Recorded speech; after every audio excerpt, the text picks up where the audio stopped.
Hello, everyone, and very welcome and good day to everybody. Welcome on this new episode of Cacao, le podcast qui va au-delà du chocolat and the podcast that explore sustainable innovation far beyond chocolate.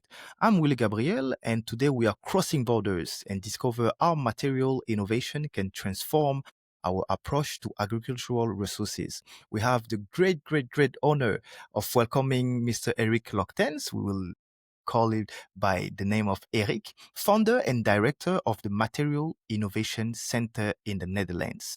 Eric embodies this new generation of innovators who are revolutionizing our relationship with materials, transforming what we once considered a waste into a precious resources for tomorrow's industries. Under his leadership, the Material Innovation Center has become a laboratory of ideas where material science meets circular economy and sustainable innovation. And this is perfectly aligned with our exploration of alternative use of the cocoa and the cocoa pods. How can we transform pods, shells, and other byproduct into innovative material? This is the answer we will have now. Eric, we are delighted to have you today on the show. Very good morning and welcome once again. Good morning to you as well, Willie, and thank you for this phenomenal introduction. Makes me proud to start with. Yeah, this is the goal of introduction. Make the invites feel good. Okay, let's dig right into it, Eric. Thank you very much once again. And let's start by introducing yourself. Can you share a bit of your personal journey and what was initially the dream that led you to the principle of cradle to cradle and circular economy? Okay. Well, that meanwhile goes a long time back. I just recently became 55 years old, and at the age of 31, so I was adding to a design team for a large American multinational office furniture manufacturer. And I was asked to co-develop an office task share. And this was one of the first three products which were to be designed according to the Cradle Design Protocol. Okay. And I thought it was quite annoying in the beginning. I come from human behavioral change. So an individual group of people or mass of people. And now I had to learn about responsible water management. I had to learn about renewable energy. I had to learn about social fairness, healthy materials, and most important, design for disassembly. So that when you make a product, that you start thinking about what is going to happen at the end of its life cycle, of its use cycle. Okay. Yes, because now we take from Earth, we make something of it, and then we throw it away. Then we call it waste. But what if you could reuse those materials in endless cycles over and over again by renewable energy, responsible water management, social and fair to people? And how can you then build your businesses, your companies, your countries? Okay. Is that the signification of cradle to cradle? So for very example, I take this pencil or this chair. When I will design it, I will think about how I will use it at the end of the life. So maybe I compost it, maybe I recycle. Is that the case? Exactly. Okay. So for more than 25 years now, I've been embarking on this journey. I've done this, like I said, with huge companies. I've been advising governments and I've been introducing technologies. So I only do projects or companies which have got a positive social and ecological impact, but also with an excellent business case. So I'm Okay. not a charity or an Yeah. NGO. Okay. It's about making it, because then it's really sustainable, where you can locally embed it, and when it then has got an economic presence. Okay. Very important to say. A second point, on your personal website, we can see prosperity for everything and everyone. Can you please elaborate the meanings of this sentence and how is it guiding your work? Yeah, well, I think that perhaps this is a little bit too philosophical, but mankind has been talking about nature as if we're not part of it, right? Yes. Nature is this, nature is that, but we are nature. And when we do, and when we go about in our societies and communities, then it is important that when you do something, brings prosperity for everyone. Since when it only brings prosperity for one individual and the Mm. rest of the community is deprived or exploited or whatsoever, that's not good. So this is the prosperity for everyone. Okay. But whilst we're doing this, and we then exploit the earth, or we pollute the earth, or we cut out biodiversity, and then it's not good for everything around us and with us. So you have to do this taking into consideration your social and your ecological environment. And that's what I'm referring to everything and Okay. every. Okay. Perfect. So almost 2 decades now of entrepreneurship. I'm afraid more than 2 decades. No, it's good.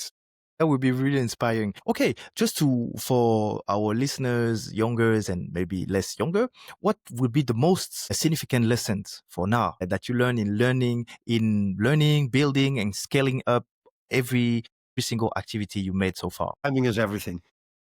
Okay. Timing is everything. So when I was launching this technology from an R&D, so from a laboratory scale into a commercial scale, then I brought a very huge multinational beer brewer to this company. And we went through the whole process of prototyping, proving it, proof of concept. We went into pricing, commercialization, all the steps you go through. And then that multinational said like, wow, we're going to do this, right?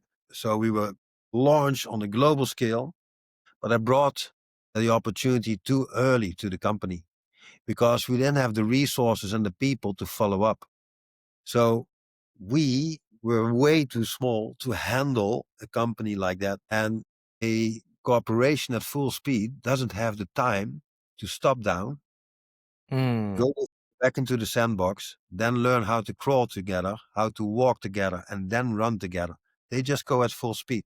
So I brought this opportunity way too early to the organization. So there always has to be the right customer at the right time in your development and in your situation and where you can go. I think that's the biggest mistake I made. Okay, this is very nice piece of advice to take. And just a final question on your journey. Of course, as an inspirational person, you wrote a book. How do you see this book into this vast ocean of international book on circular economy? What was the aim and the position by writing this one? Well, I was asked to do this by Bookboon, and Bookboon is, like they say, the world's largest e-learning platform. Okay, And it was to be the first book on circular economy on that platform.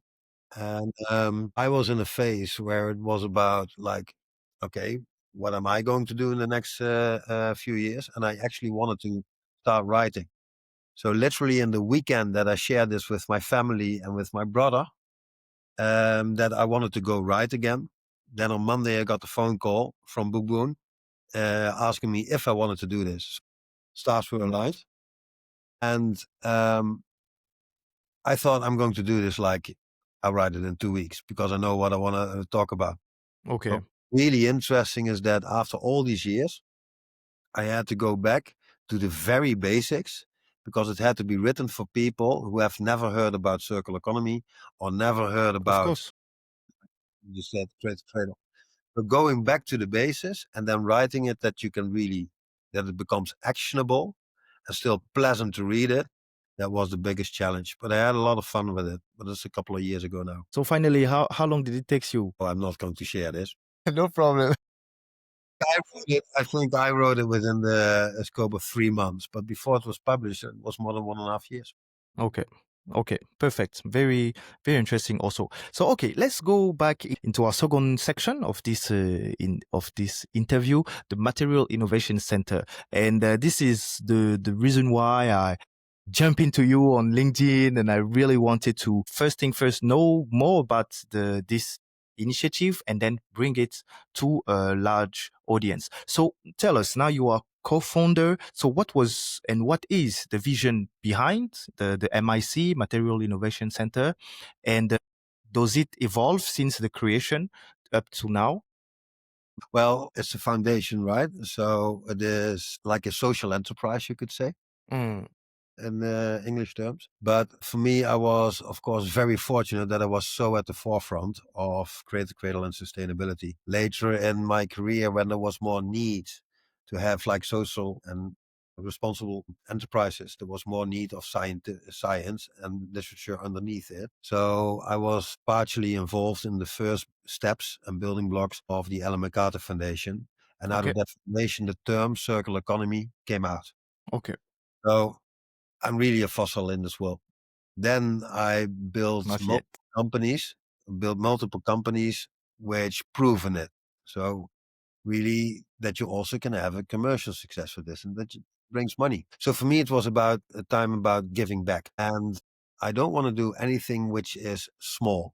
So a project which has got a little basis, has got a little activity, and then after 2 more years or 2 months, there is an end to this project. I want to build it for the long term. I want to build it for the scale. So it has to be duplicable and it has to be scalable. And Material Innovation Center is a concept which is very dedicated to upcycling materials in the world. It's battling the material depletion we're all committing right now via a handbook and a code of conduct. People in all different kinds of the world can adopt this, can become like member of the club, and then stimulate, activate material innovation centers. What we do is all these learnings and all this knowledge which is gathered in these different places with the different people, it comes back to the foundation and that disseminates that knowledge and information again. So what we're doing in Ghana, for example, is currently already in replication in Indonesia. And when you can replicate and duplicate, then it's scalable and then your impact will be bigger. Okay. So that's, I think, the core of what we do, battling Okay. material depletion via these different centers and activities. Okay. So it's a foundation, it's a know-how platform, innovation workshop, but it's not a non-profit. No, yeah. So the construct of a Dutch foundation is that there is like this, there's this role, your license to operate, and the license to operate in our case is material depletion and upcycling materials, right? So from a profit, you can only spend that there. So it is not like a commercial enterprise where you can take the revenues back home. Okay. So it's as a platform, you will be connected research institutions, universities, businesses, entrepreneur in a collaborative system. How do you do that? You put everybody on, just an example, around the table once a month, or you organize events. How is it in the current activity? Yeah, that's a question which I always get because no one understands what I do. So I once was in a conversation where I was a little bit frustrated that I couldn't explain to my friends Mm, in an evening on answering the question, what do you do? And I said, did my utmost best to explain to them how that works, right? But no one got it. So I decided, in these kind of conversations, I'd much rather simply drink a beer together and try not to explain. But for the course of this interview, I will try. In traditionally doing business, there's always a role of procurement. So someone wants to sell something, some to buy something, right? And that is a transactional relationship you've got with each other, which can be like for long term, right? But it is transactional. We talk about an ecosystem. And we talk about stakeholders. So back to the prosperity for everything and everyone. Everyone has got a stake into this process, into this, not only the supply chain, but also more important, the value chain. okay. But in that value chain, you need knowledge, you need experience. So that's where the inventors come in. That's where the universities come in. That's where that part comes in. Then you need local stakeholders. So we are very much focused on biomass. So for us, the most important stakeholders in the Ghanaian context are, for example, the farmers themselves. When you don't have the buy-in from them, when you don't have the buy-in from the licensed buying communities and LBCs. like Yeah. that. Yes, the LBCs. Then there is always a regulatory context. Laws, legislation, national, international. So you have to include governmental bodies to make sure that this new thing you're going to do fits into these regulations, Yes. or that you amend these regulations to the innovation. And then it's very important. I can have a material, but a material on itself is nothing. So you need to have a community of designers. Think of architects, product designers, developers, those kind of things, and fabricators. Think about the carpenter around the corner. Think about factories which make stuff from it, right? The application, because in this case, a panel is nothing, but when it becomes a ceiling tile or a desk or a partitioning wall, then it becomes an application. And when you then have brought that all together, then I personally always look for big brands, so large commercial, because you need offtake, you need volume of scale. When you want to replace traditional materials, which have been there for decades and which come in, you need to have offtake secured, because then it can continue for a long time. And that whole ecosystem of stakeholders, that's what we map, and that's what we approach, and that's where we work together. So we facilitate the collaboration, we facilitate the co-creation. That's what we do. Perfect. Perfect. I understand perfectly. I hope people also will understand. So that's a perfect transition to my next point. So you talk about it just a little bit, Ghana and Indonesia. So now you are implementing projects in Ghana, also Indonesia, to have this panel made out of agro material. So can we dig down a little bit into it?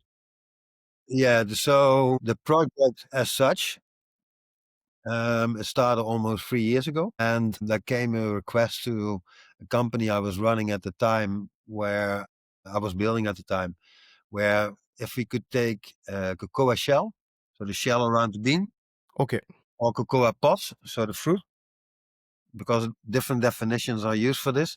If we could take that and see if we could make a panel out of that. And a panel, think of something which can replicate like MDF, plywood, corrugated cardboard, those kind of things. So we went into what we call a feasibility study. But first we did the technical R&D. Can we do it? Second is the commercial feasibility. So what are the specific Ghanaian challenges in the context? And then third, it was about, can we find the primer stakeholders, like I explained before, Mm, in order who want to join us? Because it's not up for me to come out of the Netherlands into Ghana saying, hey guys, we're going to solve this for you, right? You have to do mm, that. And so feasibility study took about 1.5 years.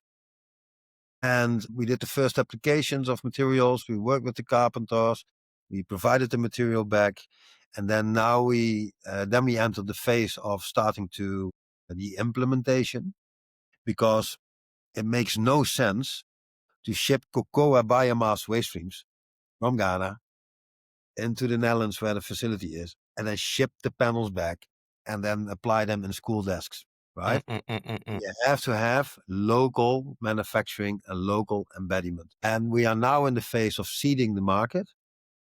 And we are in the phase of, so with the material, and we are in the phase of completing the business case and the investment case in order to build a manufacturing facility in Ghana. Okay. Yes. So the aim will be build panels. Then behind you can do chairs or tables. I mean, any type of application. Yeah. So to take that storyline, so it's focused and centered on the cocoa farmer, right? So in the cocoa farmer communities, what you see is that there is they need diversification of income, and they need, to my opinion, they need an increase of income, right? Because prosperity for everything and everyone is not exactly for the farmers, right? Yeah.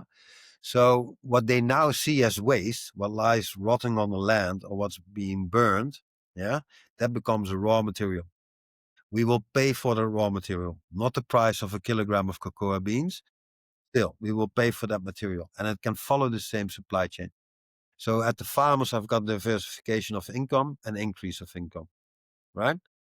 Then the raw material needs to be grinded. So we want to have different farmer communities bringing the material together, where we then can do a pre-processing step, as we call it.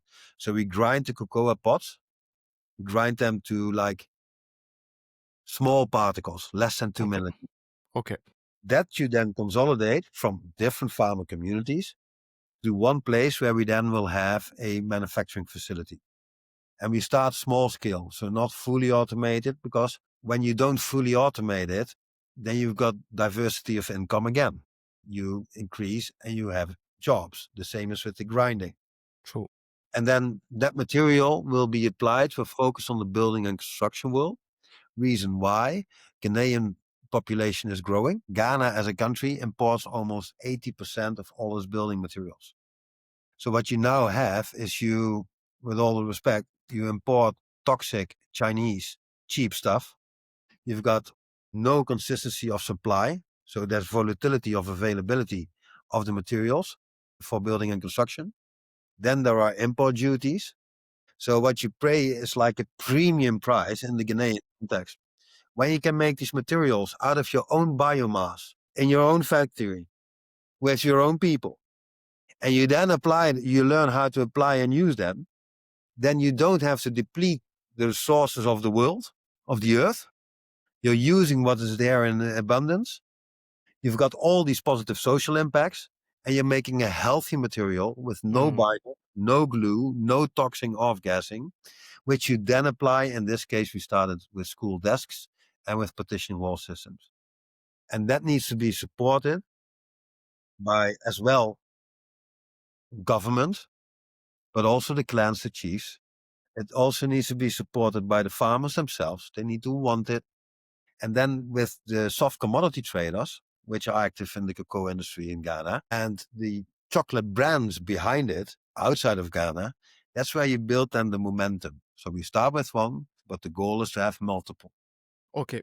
Perfect. So I really heard this material with healthy material with impact. So that means behind you will have a solution or way to measure this impact that you will deliver to people. How do you capture this? Do you have KPIs on the impact you will make? Or, well, it's a business, but it's a business with a lot of impact. I don't know if the question is clear. Yes, I call this the quantification of impact. Okay. Yeah. And this might become a little bit confusing to the listeners, but Material Innovation Center as a foundation is there to do the early plowing and seeding of the work, right? That's the feasibility study. That's like a couple of weeks ago, I was with the communities up north from Kumasi to pay the farmers for the cocoa pods they supplied months ago. That's the early stage plowing and seeding phase. But then you've got the commercialization phase, right? So think of, now you need to build a factory and it needs to be sold. You cannot do that in a foundation. So Okay. you do with a commercial company. And especially since the regulation and laws in Europe are increasing on material traceability, we build like this digital layer over the circular economy. So we track and trace literally from the tree where the cocoa mass made them until the chocolate bar in the, say, in the supermarkets in the UK. Yes. Yes, definitely. We do this automated. We do highly automated grades. And this will have information like CO2 emissions, how much has the material traveled, what's the content of the material. So, for example, did someone use pesticides or chemicals whilst farming, or is it organic farming? It will deliver also data for the European context. So it will enable the Ghanaian cocoa to be more competitive because of the material traceability and sales. And we do this via a couple of tools. One is called Digital Product Passport. That will be law by 2026 in Europe. Mm. That. Then we have the add-on for EUDR. That Yeah. is the European Deforestation Yeah. Regulation. Yeah. We include this, but we do this with automated extraction of data. And we do this with hashing it on the blockchain so that it becomes verifiable and immutable. And the reason why is we've all seen in the last decades a lot of greenwashing.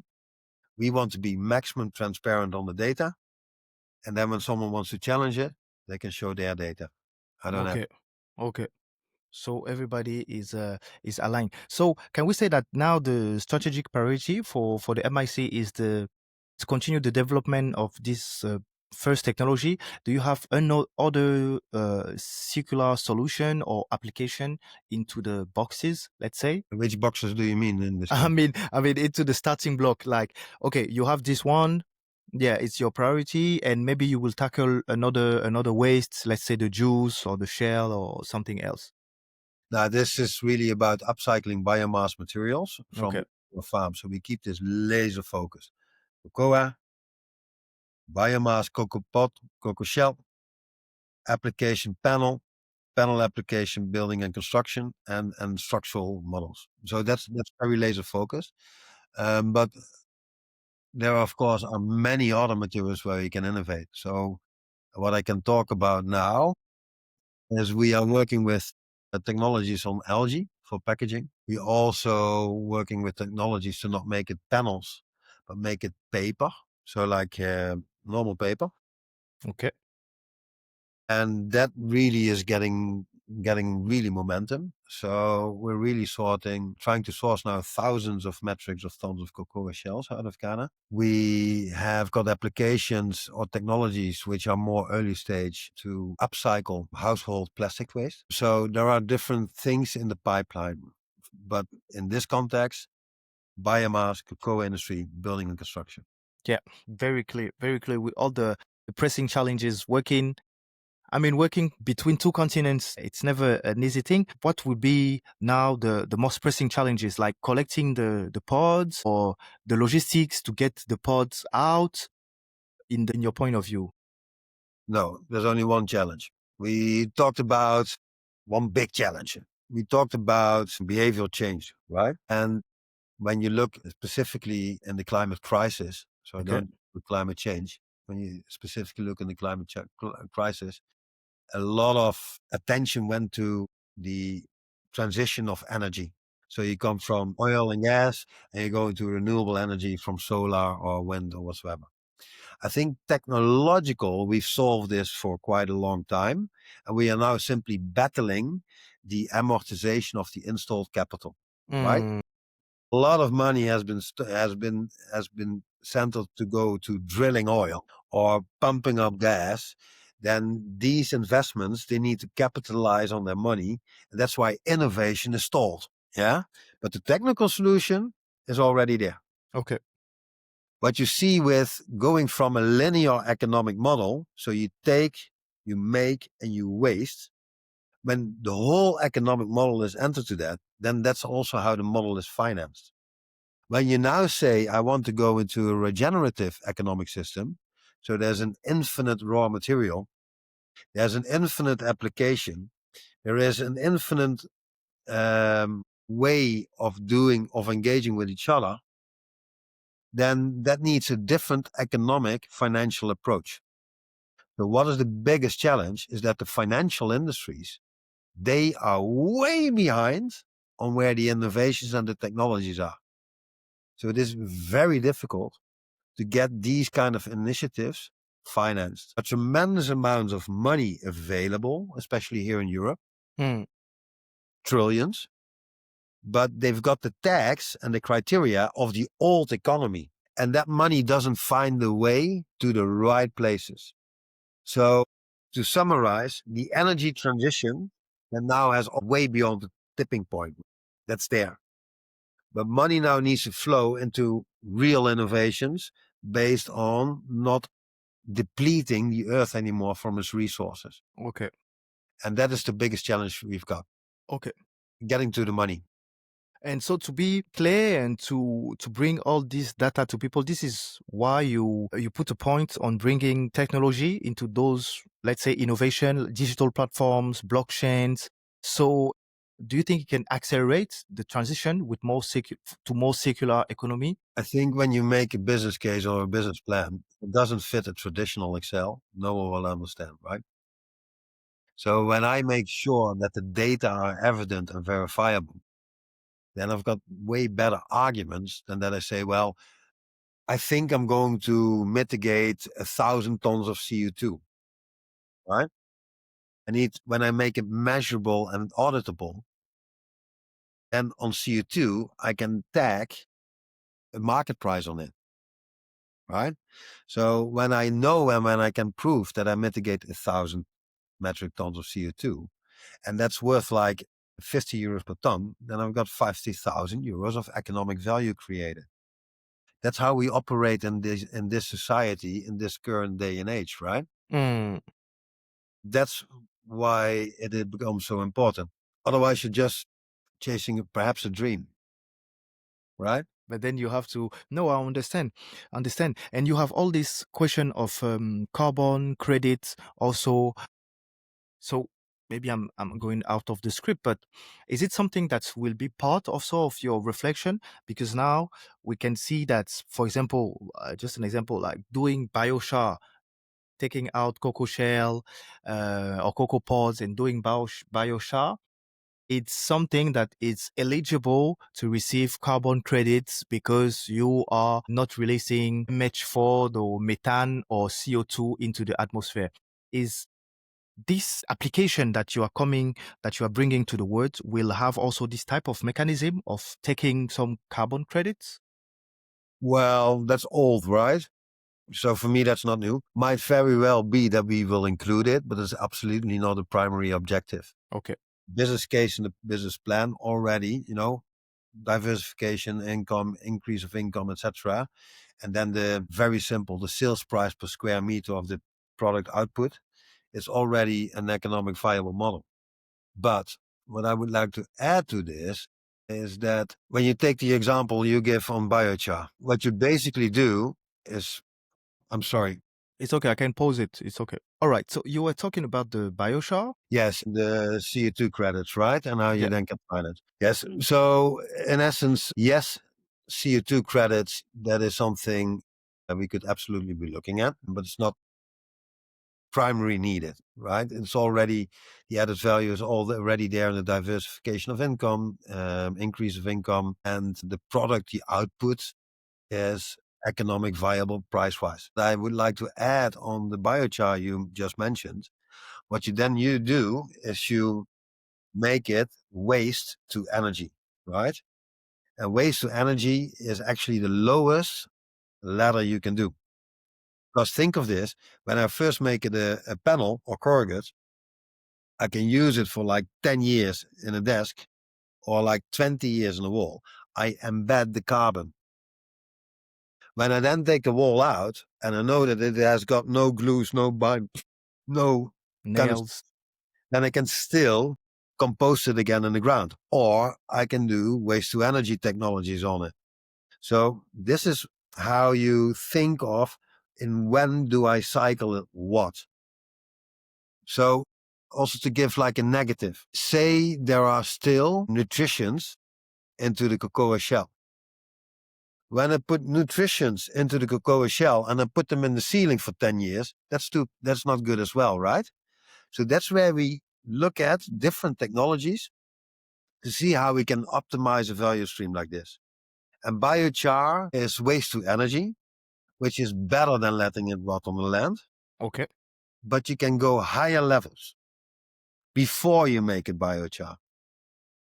And that's always a challenge we will always look for.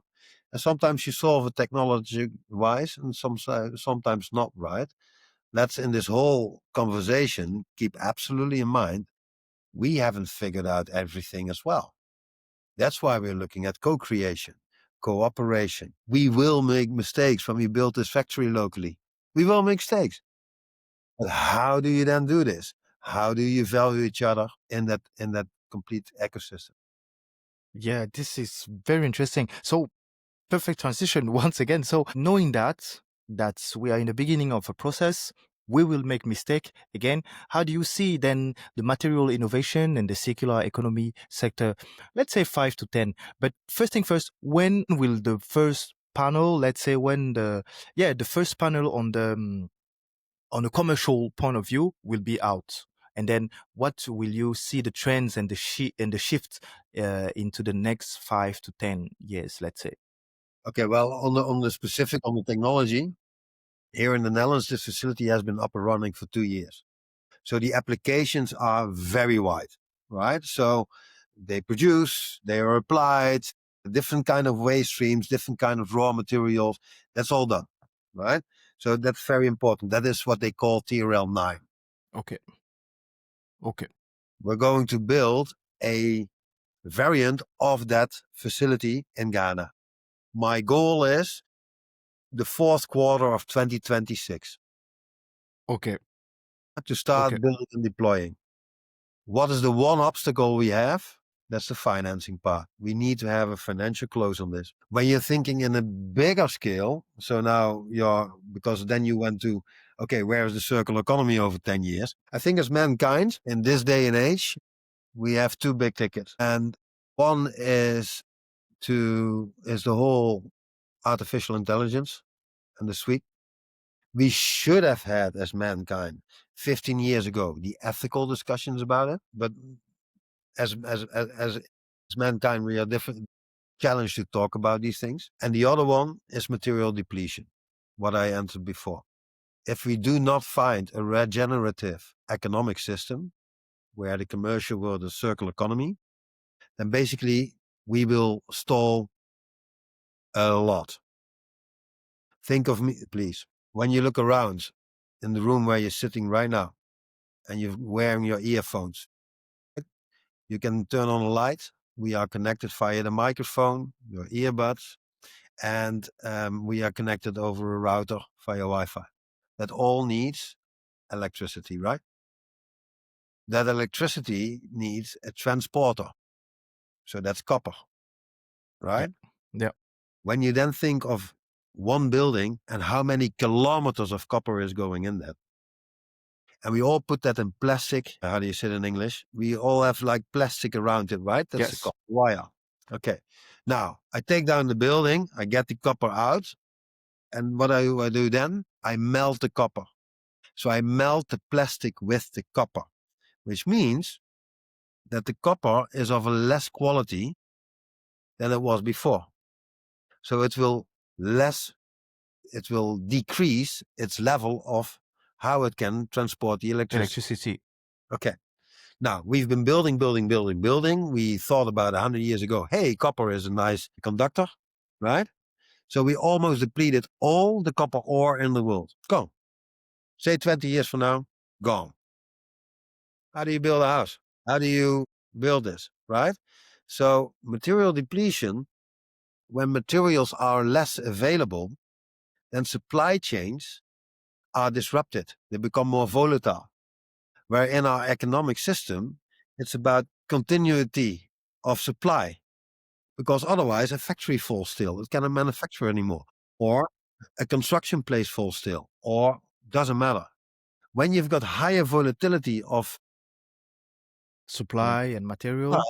you get higher volatility of prices. When you get high volatility of prices and high volatility of supply chain, that material is not there anymore, then your society is disrupted completely. So you need to have materials which you can transform, which are abundant and which are there. Because currently we use everything the world can replenish in a year. We use that 1.7 times every year. So we use much more as mankind as what the world Earth can replenish. Conclusion is logic. Yeah, we will fall down at We're some digging point. our grave.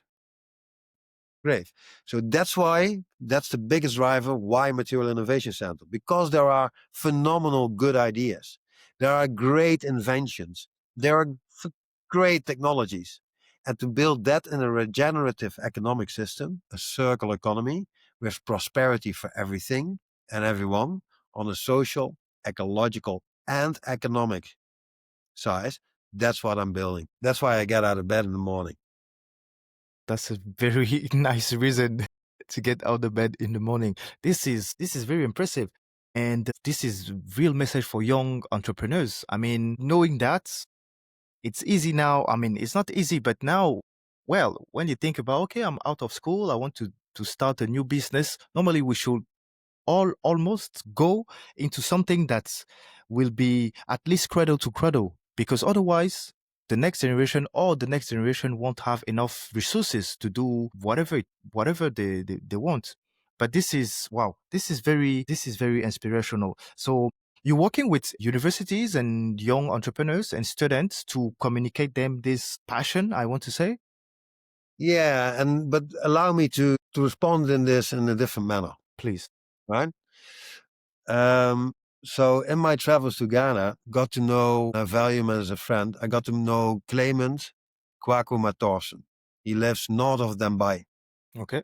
and he's got something called Dream Village. And this guy is phenomenal. He is into regenerative farming, syntropic farming, and he takes children from farmers into his farm and his school, and he teaches them about regenerative farming and getting passion again. So it's exemplary. It's an NGO, and there's a company, Green Gold, attached to it.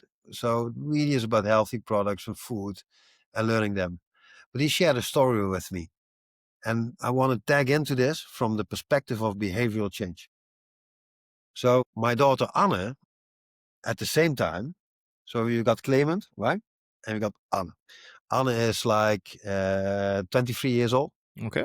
brilliant student, did social and cultural sciences, and is now in forensic criminology. So she was doing an investigation in Ghana on corporal punishment in schools because you abandoned that for 3 years. And how do you handle that? And how do you discipline? And don't worry, I'll bring this all together in a minute.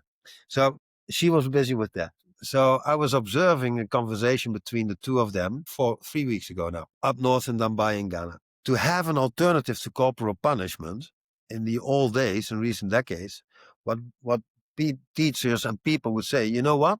If you don't pay attention in the class, you go back home and you work on the farm. Mm, You clean up and whatsoever. That became like a method, right? So as an alternative to corporal punishment. So, but what you do with a child is as soon as it misbehaves, you say, go work on the farm. So the association of the child with working on the farm is punishment. yes. So who then, as a grown up, wants to become a farmer?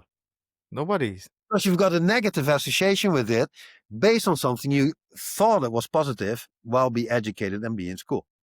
So when you take in children from farmers and show them the positive alternative, add, for example, the digital layer to farming, show them how you can have a prosperous farm instead of monocultural pesticides and chemicals.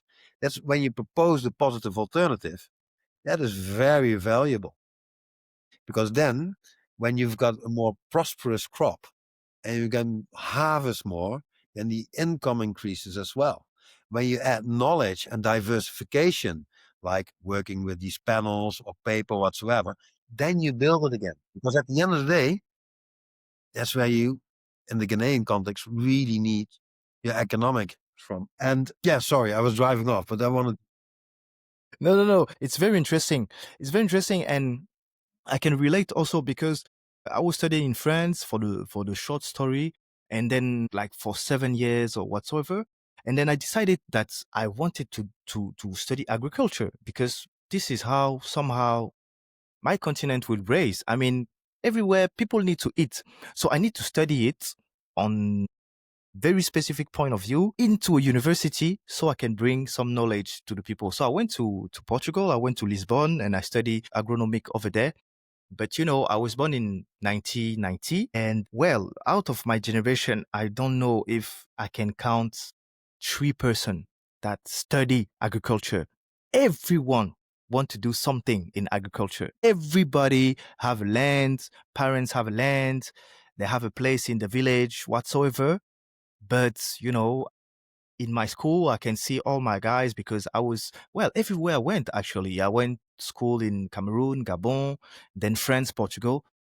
I cannot have like 3% person who really study agriculture, because at the time, exactly what you said, it was almost a punishment, anything related to agriculture. So you'd rather be a lawyer, a doctor, an accountant, be super sad last couple years after. But agriculture, nobody. And I'm really glad I took this step. It was not easy, but now seeing that, I'm sure I did the good choice.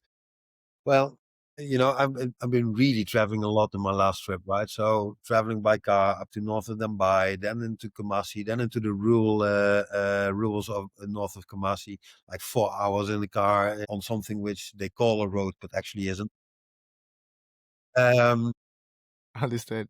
when I then travel, right, and I've got the time, and then I got the time to see it.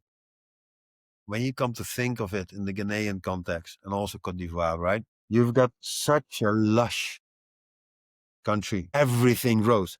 If you by accident drop a seed, you get a tree. You've got everything there going for you. Of course, climate change will trouble you. So for the first time in ever, will need to think about irrigation. It will happen.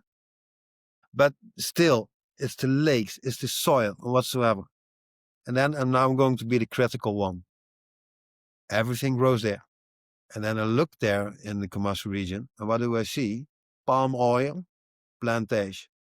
Mountain after mountain after mountain, monocultural. Rubber tree, cocoa. Yeah. And I'm thinking, oh my God, look at the Netherlands, that little country where I come from, right? We are one of the world's largest exporters of food. That's ridiculous. We don't have land. With us, it's like 4 or 5 months a year, it's dark all day. We became so good at chemical farming and production farming that when you drive to the Netherlands, you see a lot of meadows. It's all grass. It's all cut. But I call this green tarmac. Nothing lives there. No insects, no whatsoever. It's all chemical and farming. Nothing lives there. Right? Okay. So I think you've got everything in that region of the world. You're below Sub-Saharan. It's tropical. Yes, you will have also higher rains, longer droughts. That will happen. So irrigation will be there. But you've got everything. Use This it. is this is very true, and we will with your help, Mr. Eric. We are almost at the end of the interview, because I promise you to Really? take only 1 hour of your time, and this Yeah. is 53 minutes. But one thing is for sure, because I have two last questions, but one thing is for sure, I have to tell to you and to our auditors is that, well, Ghana is just close by. So we will come to visit next time you're there. Just let us know. We will come to visit what's going on. And, and, and yeah, just have this pleasure. Also, we will definitely go to the Netherlands, because this is something we need to bring to people. It's not normal that a country, especially like Cote d'Ivoire, we are wasting more than 20 million metric tons of cocoa pods every year. And we continue knowing that it bring diseases into the farm, knowing that it bring this gas, methane. Well, no, this is not possible. And this is why we started this. But we will do this. So that was just a small point. I have a question, because also, as you may have seen, in your trip, Ghana or Indonesia, I don't know if it's still the case, but there is a huge problem into the waste management, and especially the plastic. The huge problem that I see, because I went to Europe, I do my studies here. So I have this mentality. I cannot throw something on the ground, especially if it's plastic. This is not possible, because, well, if you do that in Europe, maybe you go to jail, or at least you have a fine. But here, still, it's super easy. It's super common. So how can, especially young people, can contribute to circular economy in their daily lives beyond just recycling? Recycling is something really important, but how can they do, what can we bring to them so they are contributing to this circular economic and regenerative economic? Yeah, I could give like 10 answers to this. And you raise different points, right? Let me first go into the plastic pollution and throwing stuff around. Heartbreaking. It's heartbreaking what is happening. And regrettably, I've seen it everywhere in the world. I traveled a lot. Okay. Think of having to turn in your passports because the stamp doesn't fit anymore. Traveled a lot in Southeast Asia and also more on the North African side, for example, like Tunisia, Morocco, and those kind of things. Egypt. As a youngster, you should simply look at this as follows.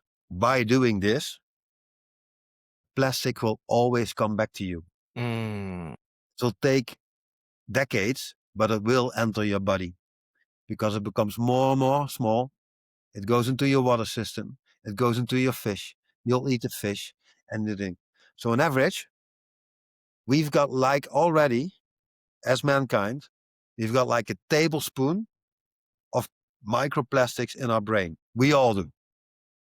It's called PFAS.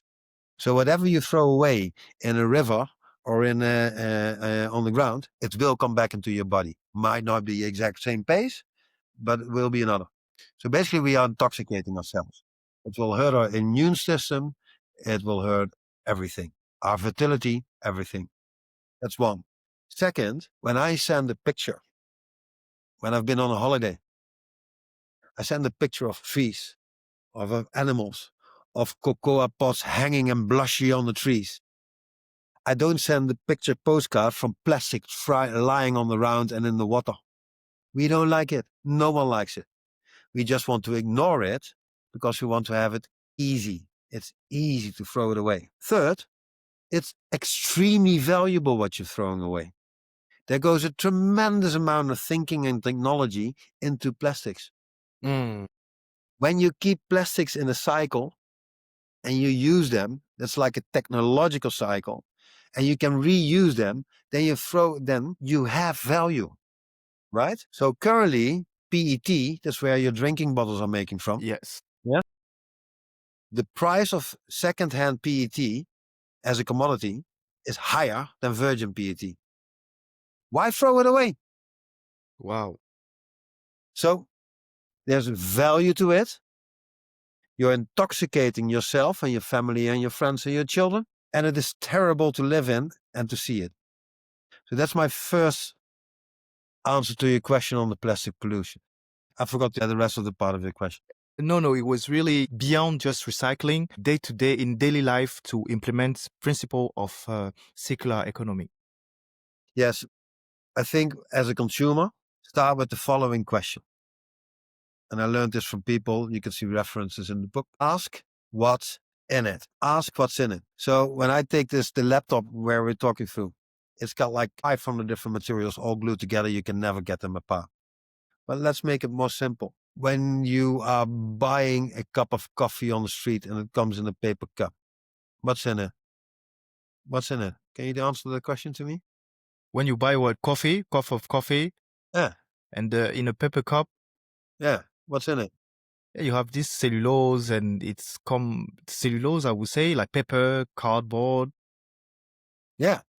Oh, there is also a plastic cellophane in it because paper is not made to hold liquids, right? Mm. We choose a material, paper, cellulose, to put liquids in. Where everyone knows cellulose is lots of liquids. So you have to have a cellophane plastic layer in between. Then do you know what's in the coffee? Do you think it's only coffee grounds and water? No.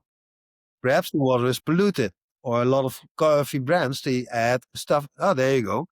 They add stuff to it, right? So they add stuff to it. So ask what's in it. When you buy something, ask what's in it. And when someone doesn't want to answer it, then be critical. When you don't know what you're buying, because you didn't buy it, you want coffee, right? Mm.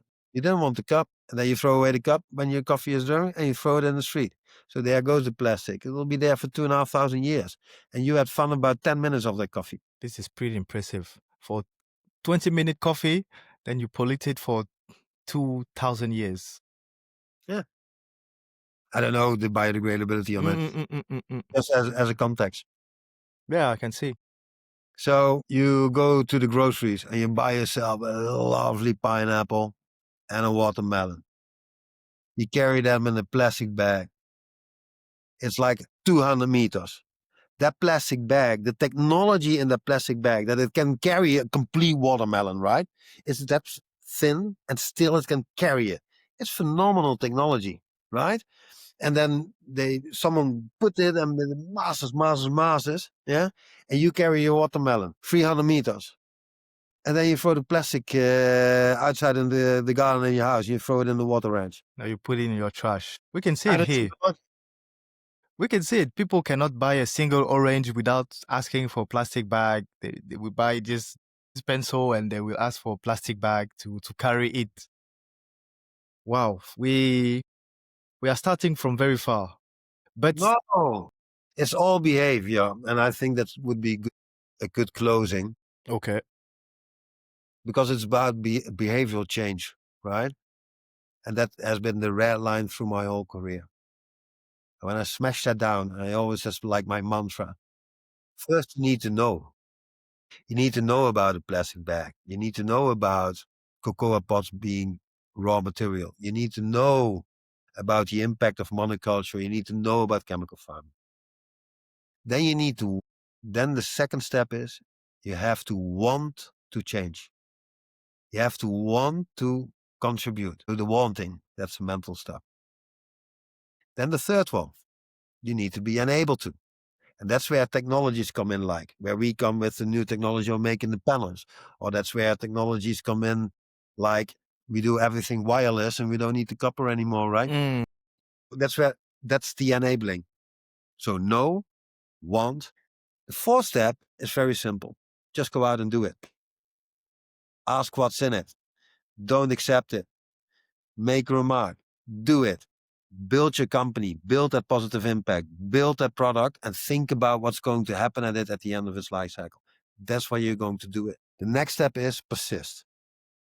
Because you will get a lot of yes, but. Yes, that's a great idea, but is it economically effective? Yes, that's a great idea, but I've got this alternative. Is it cheap? But yes, buts in life will bring you never. No. It's a no because and a yes and. The yes and adds to it. It is co-creative, and no because is excellent because it saves you a lot of time and money in order to convince someone. So the yes buts will come. So you need to persist and persist and persist. Be dedicated to you. That's why I said to you, laser focused on cocoa industry, cocoa farmers, cocoa pots, panels from there. Laser focused, persist. And then you need to apply in different situations, in different places in the world, different complexities. So what we learn in Ghana, we are now applying in Indonesia. We're going to apply it in the Philippines. We want to apply it in Côte d'Ivoire. But that's then the different situations in different contexts. And that's where you become impact. That's where that ripple effect creates. And that's what Material Innovation Center does, what I said in the beginning, on the duplication, replication, and knowledge dissemination. Okay.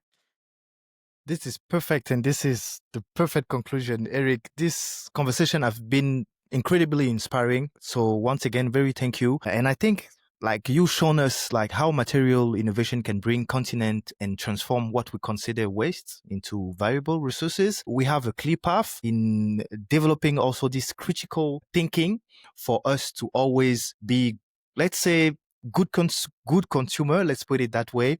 And for our listeners in Africa, Coco's region, your insights have opened up an extraordinary possibilities. So we will definitely follow this MIC all the way to Ghana, as I already mentioned.